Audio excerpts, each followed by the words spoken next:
Well, good evening, and thank you so much for being here. I'd like to welcome everyone who has joined us this evening, those of you here in person and those of you online. If you're here in person, our night will include some self-reflection and sharing. So when it comes time to share, please feel free to move closer to other people if you feel comfortable doing so. If you're watching online, we want you to fully participate as well. So there'll be moments that we ask questions, and we really want you to use the chat to participate as well. Please take a moment to say hello to everyone if you're online, and let us know where you're watching from.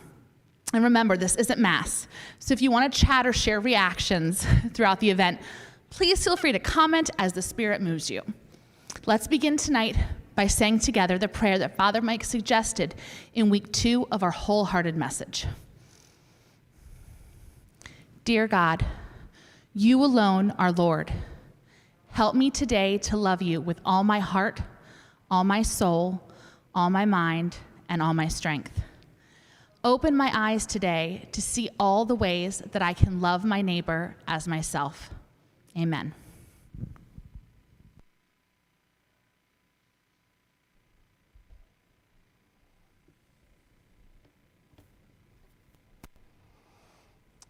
Good evening. In our Wholehearted Message series, which concluded on Sunday, we talked about what it means to be a disciple, someone who has surrendered their life to Jesus and then follows him. We meet so many disciples in the Gospels. Of course, there are all the 12 apostles who encounter Jesus and give up their way of life to follow him. No longer fishermen or tax collectors, they spend their days with him, watching and learning from him. He sent them out 2 by 2 on mission and prepared them to continue his mission after his death as his co-workers. But it's more than just the 12 who are called to be disciples. In the Gospels, we hear of the 72 who were also sent out. The Bible never really explains who the 72 were or how they encountered Jesus, but it isn't hard to imagine that maybe we've met some of them in other stories in the Gospels. The 72 probably included Bartimaeus, who we met in week 1 of Wholehearted. He called out to Jesus and was healed of his blindness, freeing him from a life of begging on the side of the road. And then he immediately followed Jesus. And Zacchaeus, the short tax collector, who had to climb a tree to see Jesus over the crowd. Jesus stopped and ate with him, and during that meal, Zacchaeus renounced his former ways and declared that he would pay back 4-fold anyone he had cheated. And Jesus' friend Lazarus, whom he raised from the dead. Mary Magdalene, of whom he drove out 7 demons, then became one of his most loyal followers. She was there with Jesus on Good Friday as he died and was the first to encounter him risen from the dead. But in the gospel, we also meet people who almost assuredly did not become part of the 72, like the rich young man who had an extraordinary conversation with Jesus but walked away sad because he could not accept the path Jesus laid out for him. And then there are the lepers that Jesus healed. 9 of the 10 happily returned to their former lives without much thought to the one who healed them. And the unrepentant criminal on the cross, countless scribes and Pharisees who encountered Jesus and almost always walked away because his understanding of how God works didn't mesh with theirs. But regardless of their encounter, regardless of the outcome, there's something that all of these men and women have in common. They all met Jesus at a crossroad moment in their life. The term crossroads describes the ways that God comes into our lives when God intersects with us and makes his presence known. And at each of these moments, we make a choice, sometimes without even thinking about it, either to follow Jesus more closely or to continue our lives unchanged. I want to tell you about a big crossroads moment for me, my first one. It happened when I was 17 years old. Now, you need to know that my religious upbringing was what I would describe as nominal Catholic. My family attended Mass each week. We went to CCD, but that was pretty much it. We didn't say grace as a family except on Thanksgiving. We weren't involved in any parish activities. I wasn't an altar boy, didn't go to Catholic school, didn't have any priests or nuns in the family. Very nominal. As a teenager, very boring. By the time I entered my senior year of high school, I was over church and Mass and organized religion. Then in the fall of my senior year, I got talked into attending a weekend retreat with the youth group at my parish. I did not want to go, but the recruiters would not take no for an answer. So very reluctantly, I said yes. It was an encounter-style retreat, similar to Chirp or Curcio, which you may have heard about or attended. It was powerful and unlike anything I'd ever experienced before. My crossroads moment was Sunday, November 30th, 1975, at 12:30 p.m. Very specific. It was the final lunch of the retreat, which was going to end in just a few hours. And, like in the cartoons when a light bulb appears over someone's head, the impact of everything I had heard and seen for 3 days on retreat suddenly hit me like a ton of bricks. I broke down, and I surrendered my life to Christ.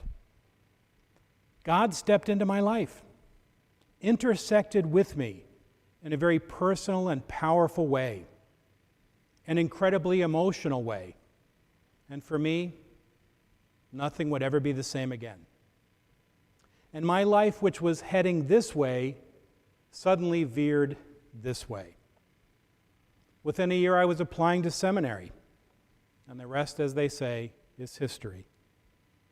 That was my first major crossroads moment, 12:30 p.m., November 30th, 1975. Now, I realize not everyone can be that specific, and that's fine. But I guarantee you've had moments like these. So tonight, we want to do two things. First, we will take some time to identify the specific crossroad moments in each of our lives. And second, we will reflect on our responses to those encounters so we might be better prepared for future crossroad moments.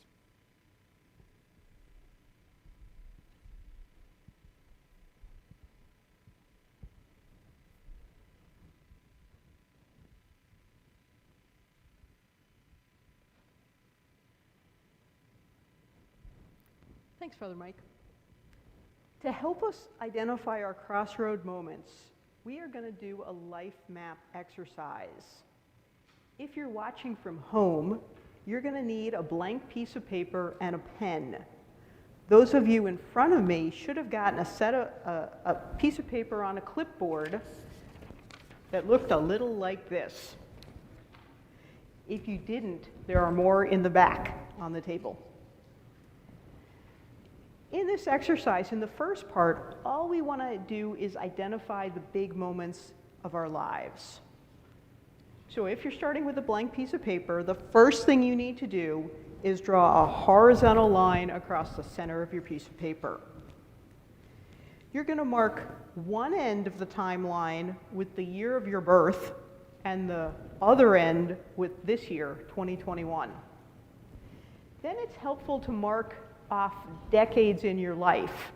On the screen, you can see that I marked off my childhood, my teens, my 20s, my 30s, and my 40s, just so that I had a rough idea of where things were going to end up on my timeline. So what we're going to do is we're going to make an X on our timeline for each major high and low point of our lives that made impacting lasting impacts on us.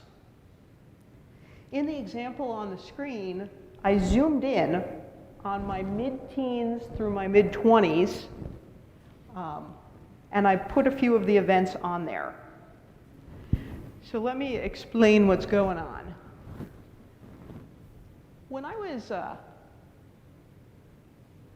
about 11 or 12, my mother noticed that I would randomly stop talking and stare off into space, which was diagnosed as a mild form of epilepsy, which in and of itself was not bad. However, treatment for it required medication that would never be prescribed today without some kind of counteracting medicine so that you could digest food. So I was sick for a lot of my middle school years. And that had impacts on my life as well because of random restrictions placed on me. The most hilarious of which was that my high school would not let me play soccer on the random chance that I, as a 14-year-old freshman junior varsity girl, might take it upon myself to head the ball and give myself a concussion.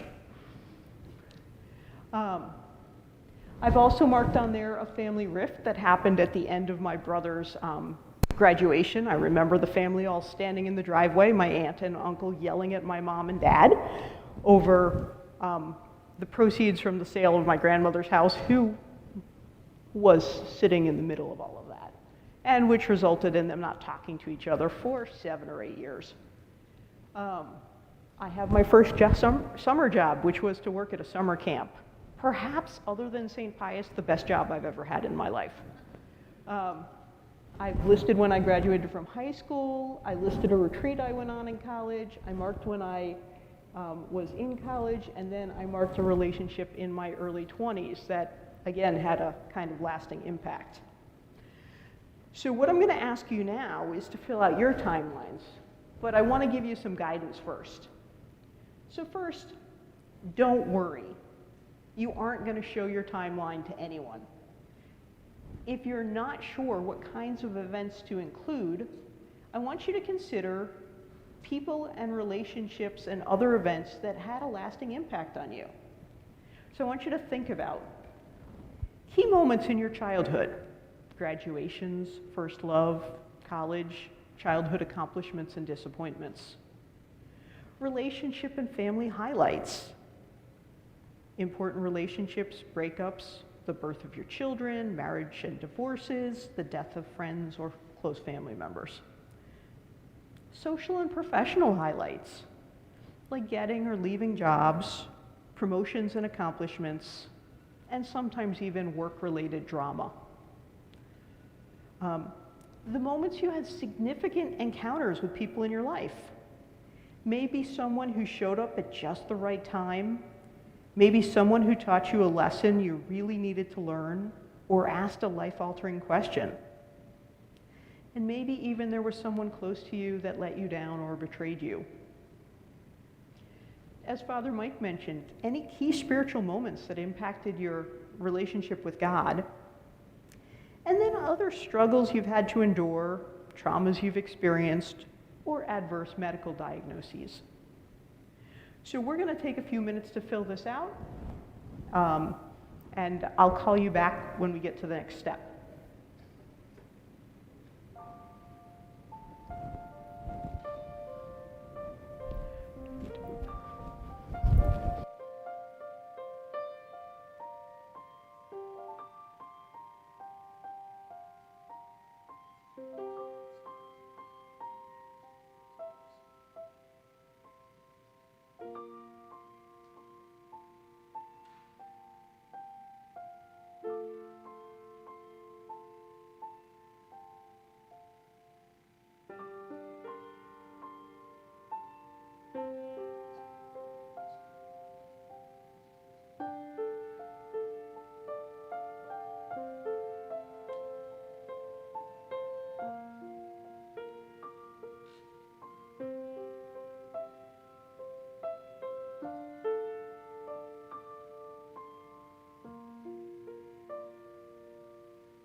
I know you may not be finished filling your life out. Some of us are younger than others. We have less things to put down, but I want to move on to our next step, and if there are things that you want to go back and add, you can certainly do that during our next period. So our next step is to think about where God might have been during these key moments of our life. Was there a moment of feeling close to God, or a feeling that God was far away? Or perhaps you were just so busy with life you had no time to even notice God. So to help us understand that, we're going to add a vertical axis to our timeline. And we're going to label the part above the line as close to God, and the part below the line as far from God.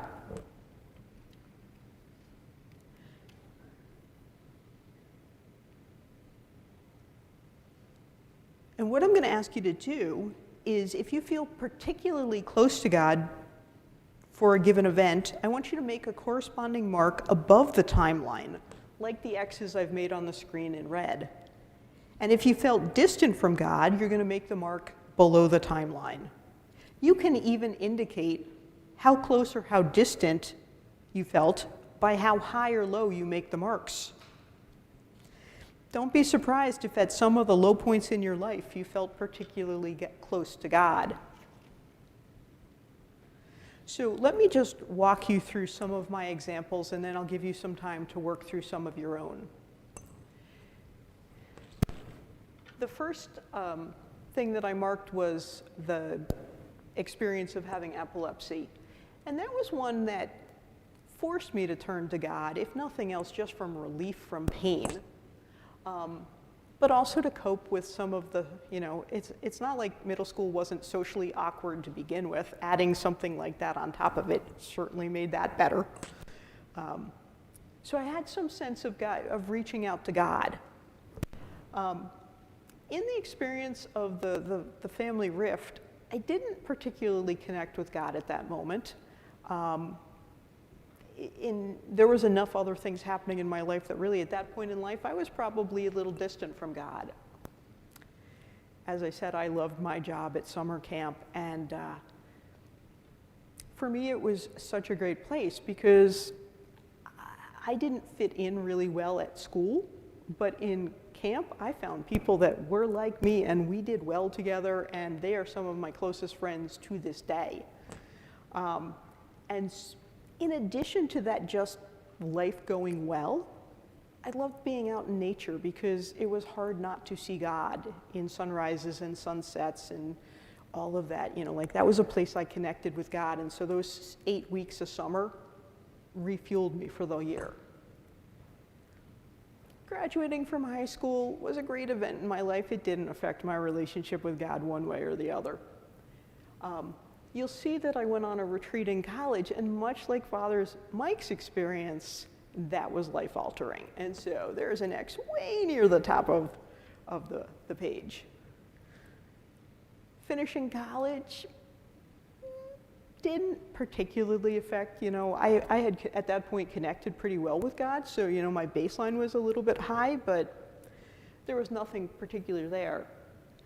And then we come to what I've labeled as relationship. And so that probably merits its own story. In my 20s, I had become very ensconced with a young man. And we dated for about 3 months. And then we had this very weird conversation. It was on Ash Wednesday. And it wasn't common at that point for lay people to put ashes on people. And so I said to him, it was very strange. There were 5 priests, 2 nuns, and me. What was I doing up there? And he said, hey, that retreat I went on a week ago? That was a vocations retreat. And so we had this path of, well, what are you doing? Are you thinking that or not? Because it's weird to keep dating you if you're gonna go be a priest. And so therein went about, I wanna say, 5 months of we're dating, we're not dating, we're dating, we're not dating, we're dating, we're not dating. And at some point, God was a competitor, which was also odd. But in general, despite the yo-yo nature of that and how badly I took it, because it was a significant relationship, and I did not take that breakup well. I had the sense of being close to God and being able to say, okay, you're in charge of this, I'm not. And so I put my ex up there. So I am now going to give you a few moments to work on where your exes go for the various moments in your life. And if there were moments in your life you had not yet gotten down, feel free to go ahead and put them in. So back to work.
I'm guessing I could give some of you considerably longer to keep working on this exercise, but I think you've got enough down that we can move on to our next step. And so really what I'm next going to do is just invite you on some silent reflection. I want you to think about those moments, whether they were good experiences in your life or negative ones, where you felt closest to God or most aware of His presence. I want you to think of those as the crossroad experiences. So there'll be a lot more X's on your, but you can't do this for all of them, so let's just focus on those. And I want you to spend a couple minutes just reflecting on how How did you respond to those moments when you were aware of God's presence in your life? Did you grow closer to Him as a result? Did anything in your life change? Did you have a better sense of gratitude or peace or commitment to Jesus? Or did you start in some kind of form of service or something? And did that closeness or awareness help you make any big life decisions? So we're going to, again, just ask you to have a few more moments of silence to reflect on that, and then I promise I'm going to let the extroverts talk.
Now is the moment where, if you are comfortable, I invite you to move yourself near another person and to take about 5 minutes. What I'd love for you to do is to share one event from your life map each.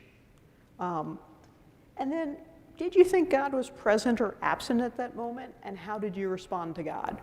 So it's just a couple minutes for each of you to talk about your timeline, or an event from your timeline. So feel free to move and chat, and if you are online, we absolutely would love you to jump online and to share whatever you feel comfortable. We realize you're in a slightly bigger group.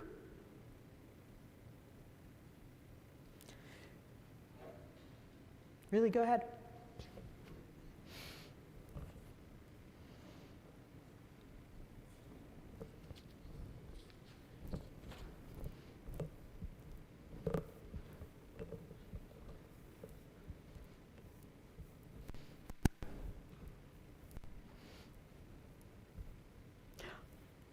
Are you playing with the people online?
You have all started to engage in conversation, which is hard to do in church, so I do appreciate that, and we peeked online. Father Mike has his iPad, and we saw some of you are chatting there, so we're excited about that. So what I'd like to do is now think about those crossroad experiences in light of our parish and in light of our wholehearted responses to God. So as you know, if you've been a parishioner at St. Pius for more than a few minutes, our parish is all about forming disciples. But when we say disciples, we actually mean something fairly specific. We want to help people have a life-changing encounter with Jesus and then surrender their life to him. So though that goes well beyond wanting them to come to church, it goes beyond wanting them to be momentarily inspired by one of Father Mike's awesome homilies. We want them to come to a point of surrender because we know that God will do such amazing things for them and through them once they do surrender. Now, you might be thinking, what do we mean by surrender? We started the preaching series talking about surrender. Remember, Jesus healed Bartimaeus, who immediately followed him. He had a crossroad moment and responded with total surrender. Every aspect of his life was different after that moment. But then the next week, we heard the story of the scribe who asked Jesus about the greatest commandment. Now, the scribe had already partially surrendered his life to God, but not completely. At his crossroad moment, Jesus challenged him to go deeper into his surrender, to love the Lord your God with all your heart, with all your mind, with all your strength, and with all your soul. And you know, we really never hear the end of the story to know what the scribe did. We also talked about how confusing the concept of surrender is. In our society, surrender is usually seen as weakness. And yet in the spiritual life, surrender is a very necessary thing. Here's a helpful definition I stole from a Christian parenting site on the internet. Spiritual surrender is an act of faith, keeping hope alive by choosing to trust God. It is the first act for those coming to salvation and a continual habit of those walking with Christ. To spiritually surrender means to let go of control and to trust God. What I love about this definition is it points out that surrendering to Jesus is not a once and done thing. It's a first act and then a continuing habit. So now I want to ask you, in light of your own crossroad moments, somewhere along the way, did you make that first act of surrender to Jesus? And if so, how is your ongoing surrender going? But before you start thinking about that, and I can tell the wheels are already turning, I want to complicate things further, because I need to help you steer clear of a trap that Catholics often fall into when they think about their own surrender, mixing up their relationship with Jesus and the church. Throughout the gospel, Jesus invited people into friendship with him, and then he invited them to trust him. Then he'd invite them to be part of the church and part of the mission. Over the course of our lifetime, he will invite each of us to go through those same steps if we're willing. One of the most challenging questions I've ever been asked was, when did you become a Christian? I had been invited in college to a Christmas party. There was promise of singing Christmas carols. Turned out the event was sponsored by the evangelical group. It was a little out of my comfort zone, but it was kind of nice. And at the end, I was in the elevator. I was going back down to go downhill to my dorm with a member of the group named Tom. I didn't know him very well.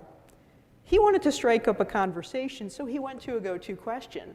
He asked, when did I become a Christian? Without missing a beat, I told him November 1st, 1970. I was proud of the fact that I knew the date of my baptism. But awkward silence followed. It was clear to us, to both of us, that we were not having the same conversation. We understood that question very differently. Ultimately, I realized he wanted to know, when had I decided for myself that I wanted to follow Jesus? Thankfully, he ended the awkward silence by telling me about when he became a Christian, which might have been his goal anyway. And thankfully, when we got to the ground floor, we went our separate ways. But his question and his unhappiness with my perfectly correct Catholic answer stuck in my head.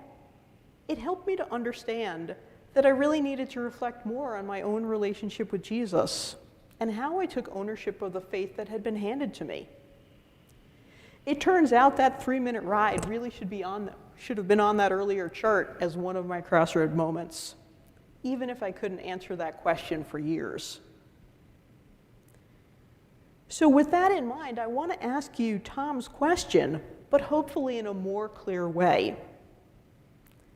When did you first surrender to Christ himself, to his church, and to his mission? I realize these can be uncomfortable questions. One of the challenges for cradle Catholics is that we often think that our relationship with the church is exactly the same as our relationship with Jesus. But I promise you they are very different things. And as Catholics, we often first put our trust in the church before we've even had sufficient time to enter into friendship with Jesus and to put our trust in him. Think about it. Are you more comfortable being called a Catholic or a Christian?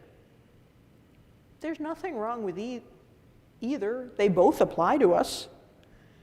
And yet I've met Catholics who really struggle to think of themselves as Christian or Christ followers. They dismiss it as a Protestant thing. And I wonder if that's because they surrendered to Jesus' church without first surrendering to Jesus himself. Honestly, it happened to me pretty easily. As a kid, I learned a lot about the church in Sunday school and my role in it. The adults around me assumed that I would naturally put my trust in God, so they didn't really talk about it. And I thus came to the conclusion that what I really needed was to be part of the church and its sacramental life. And as long as I did those things, everything would be good. It wasn't until I went on a search retreat in college, very similar to Father Mike's retreat, I think, that I came to understand that God's love for me was personal, and that God really did want a personal response. And it was on that retreat, it was the first time that I had the faintest glimpse that I might be called or destined to be something other than a chemical engineer. Because I was 2.5 years into the Chem-E program. You had to declare that before you set foot on campus if you wanted to graduate in 4 years. And so in my 4 electives that I had a total of 4 electives over 4 years. Every other course was programmed. So it was a radical thing to start to go, I'm going to be something other than a Chem-E? Now let's think about some of those other conversions I mentioned to church and the ministry. How do those work? Well, I think we've probably all know people who've encountered Jesus and are committed followers of him, but don't quite get why they should belong to a church or show up regularly. And I've met people who have a great relationship with both Jesus and the church, but have never really figured out how to join in the mission. They love their own faith, and they wish that the people that they knew could have it, but they don't know how to step out of their comfort zones to help other people find that. So at St. Pius, when we talk about forming disciples, we mean that we want people to come to know Jesus and put their trust in him, in his church, and to join the mission. So in light of that, I want to broaden our definition of surrender as disciples. Surrender is an initial act and a continual habit of trust, but in 3 distinct things: in Jesus, in his church, and in his mission. So now what I'd love to do is have you look back at your life map and see if that helps you sort out where and when you might have made those initial crossroad moments of surrender to Jesus. And when you experienced other moments where you either renewed your commitment or maybe began to drift away. Because that's the thing about surrender. We can give it to God, and we can unwittingly take it back. Is there a moment of your map when you decided to become a Christian or take ownership of the faith your parents passed down to you? When you look at your map, you might just realize that at some of those crossroad moments, you surrendered parts of your life to Jesus. Maybe you surrendered control of a situation or an illness or a problem you were having. Maybe you had a very intense experience of Jesus and you surrendered your life to him. Maybe your map will help you realize when you found that the church was important to you, or if you rejoined it after a time when you'd been away from it, or renewed your commitment to being there regularly. Maybe your map will help you see if you joined in Christ's mission in an informal or a formal way, by stepping into a leadership role or a new ministry, or just worked up the courage to start talking to people about your faith and theirs. Maybe after all of this, you still aren't sure how you got to where you are, but you know that when you wake up each morning, you still try and surrender your day to Jesus. And so you still may not be able to tell the story, but you know where you're at. Now, there may be somebody here tonight who thinks, I've never surrendered my life to Jesus, never even occurred to me. But if you want to, now is a great time to pray a very simple prayer, asking Jesus to come into your life and to show you how to take the next step. All you have to say is, Jesus, I want to know you in a personal way. Please come into my life and please show me. So, having said all that, I'd like to invite you to rejoin in your groups of two, or maybe get a couple groups of two together to be a group of four. And I want you to reflect on the following questions. When did you first surrender to Jesus, to his church, or to his mission? How is your ongoing surrender going? And have you ever surrendered something to God, but then taken that control back? 10 minutes for discussion.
To conclude tonight, we want to give you a way to take a concrete step forward in faith. As you entered tonight, we gave you a heart-shaped paper that says, "Here's my heart, Lord." If you don't have one at home, please just grab a piece of paper and draw a simple heart. Every week at Mass, as we prepare the altar for the Eucharistic prayer, we symbolically lay our lives on the altar to be offered up to God along with the bread and the wine. So tonight, if you'd like to surrender any part of your life for the first time, or renew your surrender to Jesus or His church or His mission, we have a way for you to do so. I'd like to invite you, when you feel ready, to come forward and lay your paper heart on the altar. And although it's not necessary, if you want to write a note to God or perhaps just the word wholehearted, you're welcome to do so. If you're online, you can type something in the chat like, "Here's my heart, Lord." Please come forward when you're ready. I'll place mine, and we're going to invite you just to walk behind the altar so everyone gets to see your face.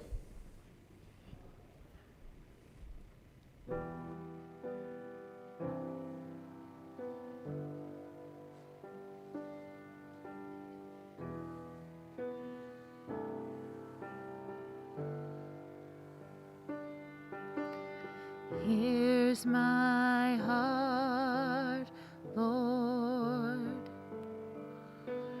Here's my heart, Lord. Here's my heart, Lord. Speak truth to me.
Here's my heart, Lord.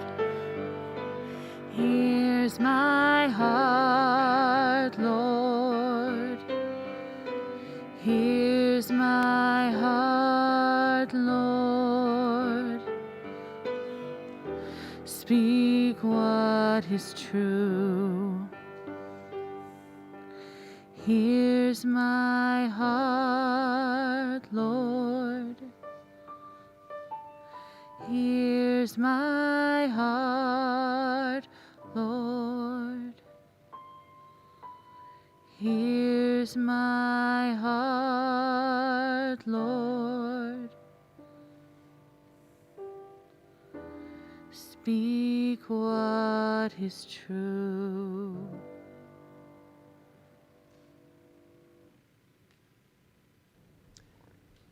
This concludes our evening of reflection. As you leave tonight, please take a small wooden heart on your way out as a reminder to always be wholehearted as a disciple. For those of you at home, please keep the heart you drew someplace you will see it to remind you of the same thing. But thank you all for joining us online or in person. Please rise. May Almighty God send His blessing upon you in the name of the Father, the Son, and the Holy Spirit. Go forth, glorifying the Lord with your life. Amen.